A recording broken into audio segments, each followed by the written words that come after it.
나이 들매 영성이라는 책은 성서 유니온의 시니어 메일 성경에 3년 동안 연재된 글을 모아 2011년도에 출간된 책입니다. 저자는 조장호 씨고요. 그는 이 책에서 시니어, 노년, 즉 나이가 들어간다는 것이 반갑고 기대가 되기보다는 두렵고 낙담케 하는 일이라고 밝힙니다. 누구나 나이듦 자체를 인정하고 싶지 않겠지만 또렷하게 보이던 글자들이 흐릿해지고 몸의 건강 상태를 나타내는 검사 수치는 우리들을 서글프게 만든다는 거죠. 장차 올 일을 미리 준비하는 것, 삶의 중요한 지혜임에는 틀림이 없지만 그러나 그것도 결코 만만한 일은 아니다 라고 그는 이 책에서 말합니다. 그래서 모든 출발은 미약하고 거칠며 허점투성일 수밖에 없다는 것입니다. 노년에 걷는 믿음의 길도 그렇다고 그는 말합니다. 가보지 않은 길 위에서 사람들은 넘어지며 때로 도망하고 낙심하며 두려워한다는 것입니다.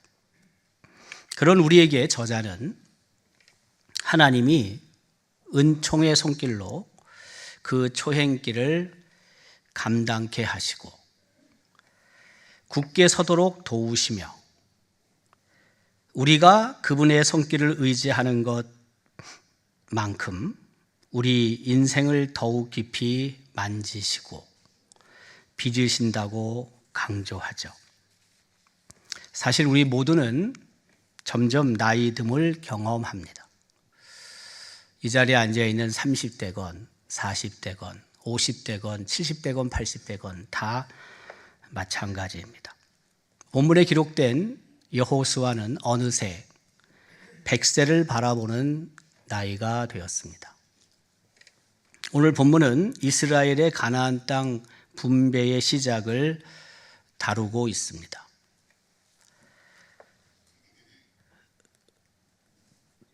그 가나안 땅들을 이스라엘 지파들에게 나누어 주라고 하나님께서는 여호수아에게 명령하십니다. 그런데 사실은 아직까지 정복하지 못한 땅들도 많이 있었습니다. 이것은 아직 남은 땅의 정복이 하나님의 약속이 성취되는 과정임을 강조하는 것입니다. 아직 정복되지는 않았지만 믿음으로 정복될 것을 확신하고 그리고 땅들을 지파들에게 나눠주는 것입니다. 그런데 하나님의 명령 앞에 서 있는 여호수아의 몸은 늙었습니다. 그것도 많이 늙었다라고 본문 1절은 기록하고 있습니다. 그렇다면 늙어감, 나이 듦에 관해 오늘 본문이 주는 교훈은 무엇일까요? 첫 번째는 늙지 않는 사람은 세상에 단 한 사람도 없다는 것을 교훈하고 있습니다. 여호수아는 110세의 세상을 떠났습니다. 성경은 그가 110세에 하나님의 부르심을 받았다고 기록합니다. 이 110세를 기준으로 여호수아의 일생을 찾아볼 수 있습니다. 가나안 정복 전쟁은 16년 혹은 17년 정도 동안 지속이 됐다고 생각합니다. 그래서 110세에서 한 17년을 빼면 93세가 되죠. 이게 무슨 뜻이냐면 93세쯤에 여호수아는 모세의 뒤를 이어 이스라엘의 지도자가 됐다는 뜻입니다. 그리고 그때로부터 한 38년 전에 여호수아는 가데스 바네아라는 곳에서 12 정탐꾼 중에 한 명으로 가나안 땅에 들어가서 그 가나안 땅을 정복하죠. 그러니까 그가 가데스 바네아에 있었을 때 정탐을 할 때는요 93세에서 38을 빼면 한 55세쯤 됐다는 것입니다. 이때는 이스라엘 백성이 출애굽한 후 2년이 채 되지 않는 해였습니다. 여호수아는 참으로 믿음이 좋은 사람이었습니다. 모세도 그의 믿음을 인정했으니까 말입니다. 믿음이 좋았기 때문에 여호수아가 모세의 뒤를 이어 이스라엘의 지도자가 되지 않았겠습니까? 여호수아는 믿음으로 요단 강물을 멈추었고, 믿음으로 여리고 성을 무너뜨렸고, 믿음으로 태양을 멈추게 했습니다. 자신의 능력이 아닌 오직 하나님만을 의지하며 가나안 정복을 완수한 믿음의 용사였습니다. 자신의 능력이나 상황에 상관없이 하나님의 약속이 이루어질 것을 믿고 나간 참 믿음의 사람이었죠. 그러나 아무리 믿음이 좋고 많은 전쟁에서 승리를 거둔 장군이라 할지라도 육신은 늙습니다. 육신의 노화는 막을 수 없습니다. 노화는 생물학적으로 피할 수 없는 자연스러운 과정이기 때문입니다. 현재의 과학기술 수준에서 노화를 완전히 막는 것은 불가능하다는 평가입니다. 주름도 하나 둘씩 생기고 기력도 예전과 같지 않습니다. 생각과 태도도 더 굳어집니다. 그래도 남의 말에 귀를 기울일 때도 있었지만 나이가 들면 그것마저도 어려울 때가 많습니다. 프랭크 커닝햄이라는 사람은 나이 듦의 품격이라는 책에서 나이 듦의 품격이라는 책에서 나이 듦을 5가지 시선으로 바라봅니다. 그 중에 마지막 5번째 시선은 수용입니다. 수용. 나이 들면서 늙어가면서 쇠락과 쇠퇴의 과정이 있는데 그것을 부정하고 거부하기보다는 수용하는 것, 이것이야말로 노년기의 핵심적인 영성훈련의 시작이 될 수 있다라고 그는 말합니다. 과학자들은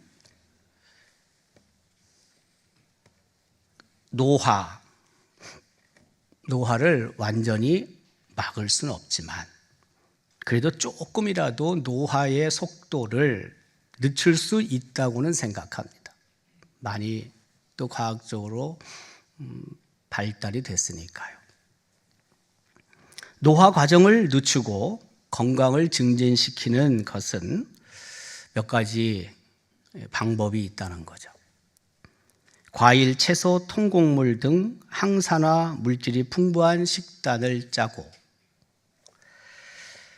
규칙적인 운동을 하며 충분한 수면을 취하고 노화를 가속화하는 스트레스를 줄이고 그리고 노화 및 다양한 질병의 원인이 되거나 증가시키는 담배 그리고 술들을 줄이고 그만두는 것입니다.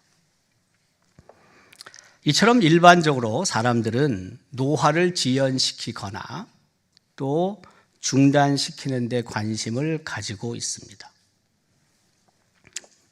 그러나 사실은 그것보다 노화가 필연적이라면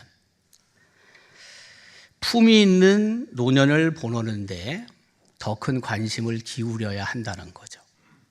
노화는 필연적으로 찾아오는 것이고 그렇다면 어떻게 더 품격 있는 노년을 보낼 것인가에 관심을 가져야 한다는 것입니다.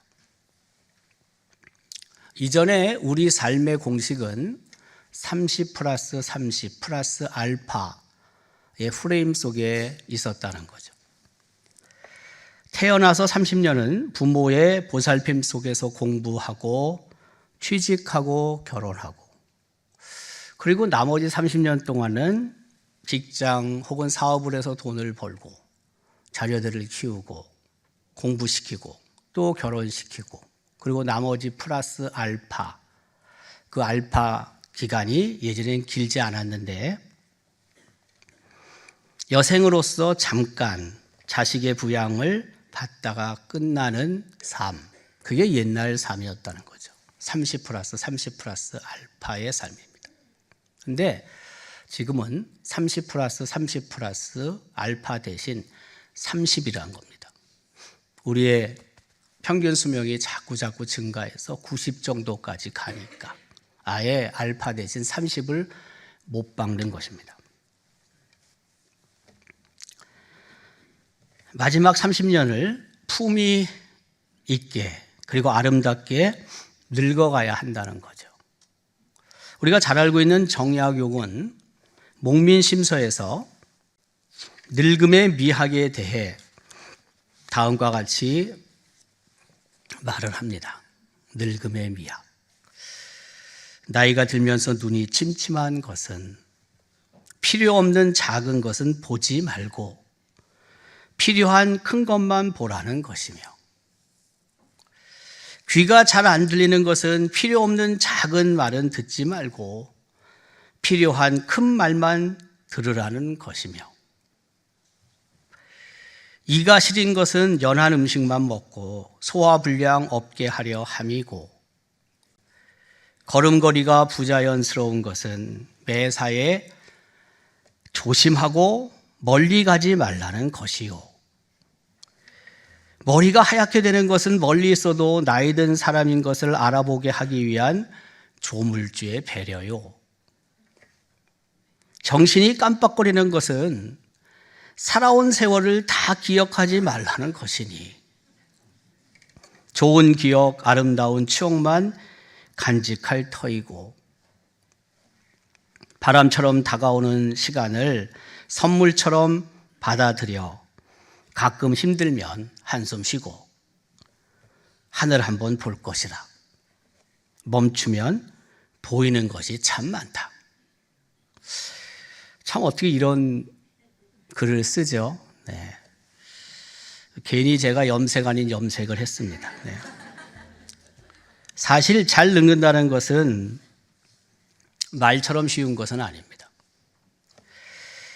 송차선이라는 신부님이 있는데 그는 잘 늙는 법을 소개한 곱게 늙기라는 책을 썼습니다. 곱게 늙기. 그는 어차피 세월이 가면 늙는데 받아들이자. 하지만 기왕 늙는 것이라면 곱게 늙어보자.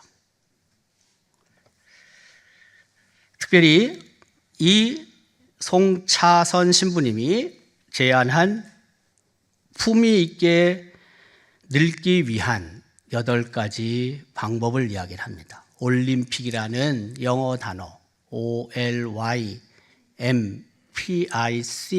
끝에 S를 하나 붙이는데요. 요 앞에 있는 철자들을 시작하는 영어 단어로 8개를 얘기를 해요. 첫 번째는 올림픽의 오픈입니다. 오픈. 개방하라는 것입니다. 너무 닫혀 있는 사고 속에 살지 말고 좀 더 열어놓자는 거예요. 다른 사람들한테는 그렇게 나이스하면서 와이프나 남편에게는 엄격한, 자식들에게는 엄격한 그런 부분들을 조금 더 오픈하자는 거예요. 두 번째 L은 리슨입니다. 리슨. 경청하라는 것입니다. 이미 우리 머릿속에 있는 패러다임 프레임들이 있어요. 거기에 사로잡혀 있지 말고 좀 더 경청하고 더 수용할 필요가 있다는 거예요. 세 번째는 OLY, Y인데 그 Y는 양보를 의미하는 일드입니다. 일드.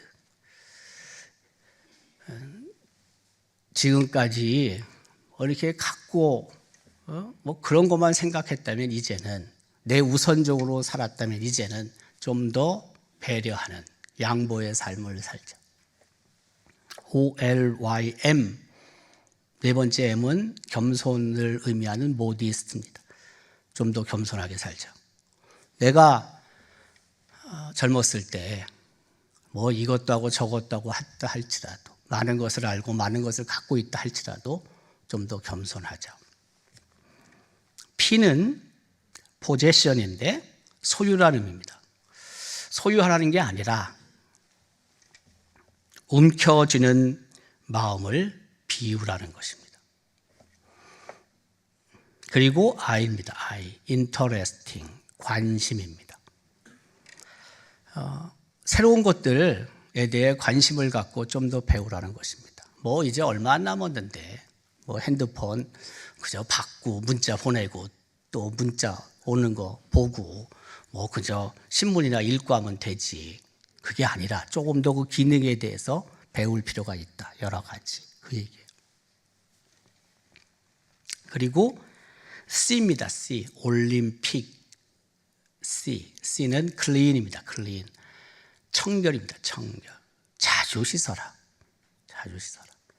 근데 육신의 몸만 자주 씻을 게 아니라 제 생각에는 영혼도 자주 씻어야 합니다. 왜요? 하늘나라 갈 시간이 많이 안 남았거든요. 클린 해야 됩니다. 우리의 영육을 깨끗하게 씻어야 합니다. 마지막으로 S입니다. S는 스마일, 미소입니다. 뭐 이미 오랜 세월 동안 잘 웃지 않아가지고 얼굴에 웃는 근육이 없기 때문에 웃기 힘들 겁니다. 제가 봤을 때는. 그래도 뭐예요? 저 그 근육의 구조를 바꿔서 좀 많이 웃자는 거예요. 곱게 늙기, 잘 늙는 법에서 8가지를 송차선 신부님이 말합니다. 그는 노년 세대가 이렇게 살아 품위를 갖출 때 존경받을 수 있는 실질적인 권위를 지닐 수 있다고 말합니다. 그러면서 실질적 권위를 갖게 되면 외부로 드러나는 형식적인 권위도 당연히 높아지게 된다고 말을 하죠. 그는 그러면서 내적 여정의 중요성을 강조합니다. 혈기왕성한 시절 외모를 가꾸고 세상을 알아가는 외적 여정에 치중했다면 이제는 기도와 묵상을 통한 내적 여정으로 성숙한 노인이 되는 학습을 시작하라고 그는 강조합니다. 누구에게나 노화는 필연적으로 찾아옵니다. 많은 사람들은 노화를 중지시키거나 지연시키려고 애를 씁니다. 하지만 노화는 지연시킬 과제가 아니라 수용해야 할 과제입니다. 나이가 들어가면서 불편한 게 한두 개가 아닙니다. 몸도 기억력도 예전과 같지 않습니다. 그러나 생각하기에 따라서 나이 듦, 늙어감은 복이 될 수도 있습니다. 그동안 욕심으로 인해 부끄러운 것들이 한두 개가 아니었는데 그걸 정리하는 것입니다. 그래서 다가오는 시간을 품위 있는 새로운 기회로 만드는 것이죠. 또한 늙어감은 인생의 마지막을 향해 다가서고 있다는 것을 의미하기 때문에 그동안 집착했던 것들을 내려놓는 시간이 될 수도 있습니다. 노아가 찾아온 시간은 하나님이 계신 종착역에 근접하고 있다는 뜻입니다. 우리의 목적지인 예수 그리스도가 계신 곳에 시선을 집중하고 신실한 믿음으로 한 걸음 한 걸음 옮겨야 한다는 거죠. 이것이 믿음의 선배들이 보여준 가장 큰 지혜이고 늙어감을 경험하는 우리가 걸어가야 한 발걸음 자취라는 것입니다. 이것이 노아 가운데서 가장 품위 있는 행동이라는 것입니다. 모두가 늙지 않으려고 발버둥 칠 게 아니라 늙음은 피치 못할 일이기에 품위 있게 늙으려고 애를 쏟아야 한다는 것이죠. 다 늙습니다. 여기 지금 30대, 40대도 금방 지나갑니다. 우리 여기 계신 80대 되신 분들 금방 뒤따라오게 돼 있습니다. 노화는 필연입니다.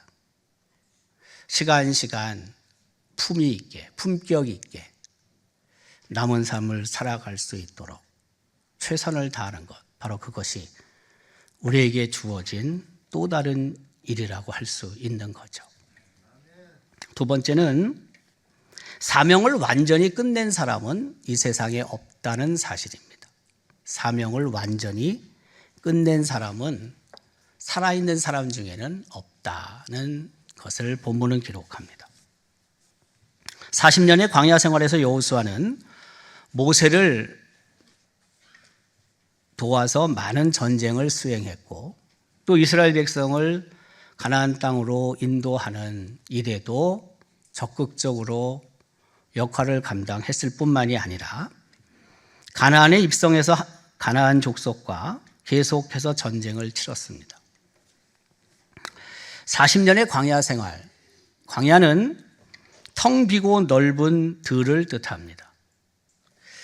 사람이 살기에 힘든 불모지와 같은 땅입니다.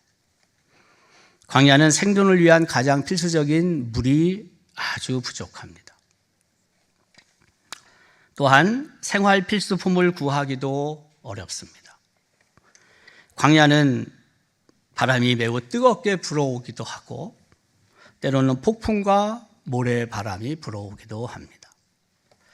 광야에는 우리의 생명을 위협하는 위험한 뱀과 정갈, 독충들이 도사리고 있습니다. 이런 광야에서 여호수아는 무려 40년을 살았습니다. 그리고 요단강을 건너 가나안 땅에 그가 들어갑니다. 가나안 족속과의 전쟁이 계속됐습니다. 무려 17년 내외 동안 여러 학자들은 추산합니다. 얼마나 지쳤을까요? 얼마나 고단했을까요? 그의 나이는 100세에 가까워지고 있었습니다. 그는 이 세상에 머무는 시간 동안 정말 말할 수 없는 수고를 다했습니다. 애굽에서는 종살이를 했고 광야에서는 말할 수 없는 고생의 세월을 보냈고 가나안에서의 시간도 생사가 걸린 전쟁을 경험해야만 했습니다. 이처럼 여호수아는 하나님이 주신 사명을 감당하다가 110세에 하나님의 부르심을 받습니다. 그만하면 그에게 주어진 사명 모두 끝나지 않았을까요? 끝나야 되는 게 맞지 않습니까? 그렇게 수고했는데. 그런데 아닙니다. 여호수아가 많이 늙었지만 아직 전쟁이 완전히 끝난 것이 아니었습니다.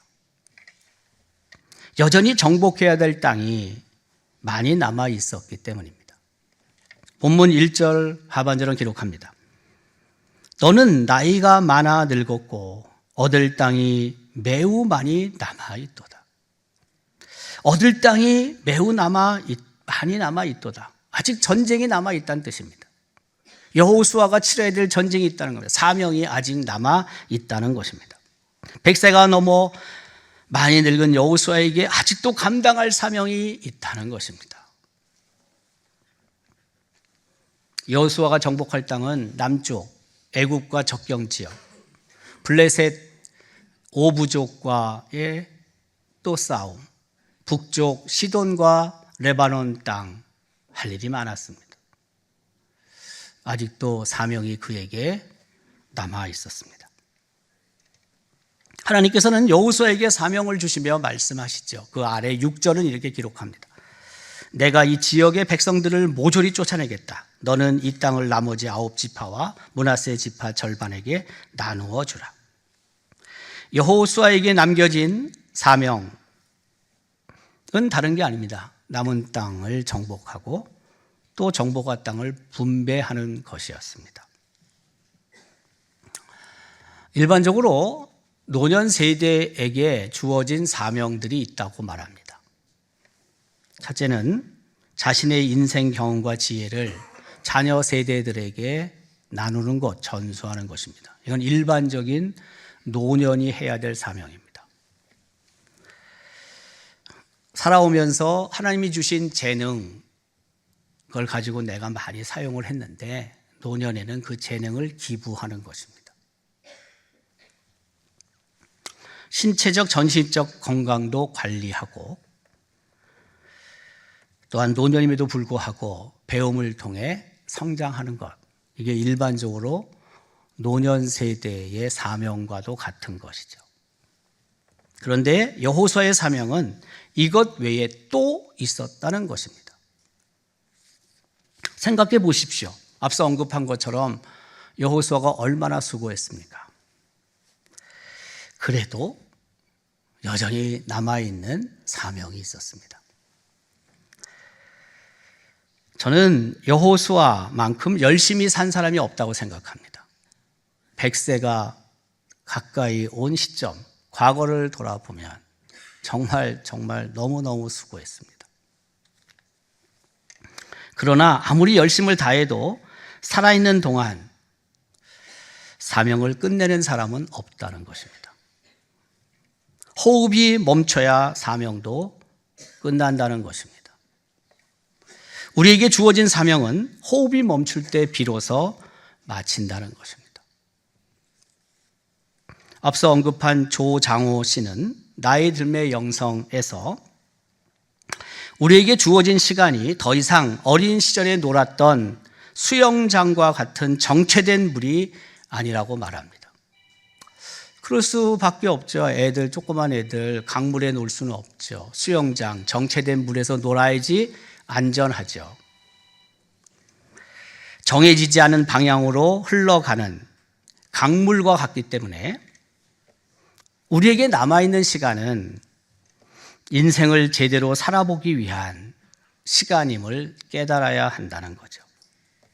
그것은 다른 게 아니라 하나님의 부르심을 깨닫고 호흡이 멈추는 순간까지 주어진 사명에 최선을 다하는 것이죠. 하나님의 부르심에는 후회가 없다. 그리스도인의 사명은 은퇴가 없다. 이것은 우리의 몸과 마음이 쇠약해져도 하나님을 위해 해야 할 사명이 있다는 것을 뜻합니다. 하나님의 부르심을 이해하고 주어진 사명에 응답하는 사람에게는 나이듦, 늙어감이 헛되거나 결코 무의미하지 않다는 뜻입니다. 데이빗 브룩스는 인간의 품격이라는 책을 썼습니다. 이 책에서 그는 이력서와 추도문 두 가지를 언급합니다. 이력서에는 학벌, 경력, 자격증, 능력, 업적 등이 적혀 있고요. 추도문에는 고인이 내게 어떤 사람이었는지, 고인이 하나님께 어떤 사람이었는지, 하나님의 사람으로서 어떤 선한 영향을 끼쳤는지 적혀 있다는 겁니다. 죽음 앞에서 업적이나 학벌 등은 그다지 중요하지 않고요. 가족을 위해서, 이웃을 위해서 얼마나 내가 사랑하고 섬겼는지, 하나님이 맡기신 사명에 얼마나 내가 겸손하게 순종했는지, 헌신했는지, 이런 것들이 훨씬 더 오랫동안 기억에 남는다는 것이죠. 하나님이여, 내가 늙어 백수가 될 때에도 나를 버리지 마시며 내가 주의 힘을 후대에 전하고 주의 능력을 장래 모든 사람에게 전하기까지 나를 버리지 마십시오. 시편 71편 10절에서 시인의 고백입니다. 이 시는 노년의 기도이며 노년의 사명이라고 할 수 있습니다. 사람이 늙으면 약해져서 할 일이 없다고 생각합니다. 그러나 하나님의 백성에게는 하나님 앞에 가는 날까지 할 일이 있다는 것입니다. 우선 시인처럼 기도하는 것입니다. 나이가 많아지면 젊을 때처럼 분주한 일들이 그리 많지 않기 때문에 기도할 수 있는 양질의 시간을 확보할 수 있다는 거죠.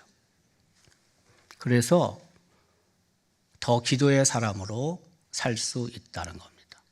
더 기도의 사람으로 살아야 한다는 것입니다. 또한 시인은 생의 마지막 순간까지 주의 힘과 주의 능력을 전하기를 간절히 소망하고 있습니다. 할아버지로서 할머니로서 아버지로서 어머니로서 내 자식들에게 손주들에게 남겨줘야 될 여러 가지 이야기가 분명히 있죠. 그러나 나이가 든 노년들만이 가질 수 있는 특별한 영혼 구원의 기회가 있음도 알아야 합니다. 외롭게 혼자 산다고 해도 하나님을 위해 여전히 할 수 있는 일이 있다는 것입니다. 사명이 있다는 것입니다. 그것은 이웃과 후손들에게 예수 그리스도를 전하는 것입니다. 노년의 사명은 호흡이 중단되는 순간까지 이웃에게 후손들에게 생명의 복음을 전하는 것임을 잊지 말라는 것입니다. 누구나 늙습니다.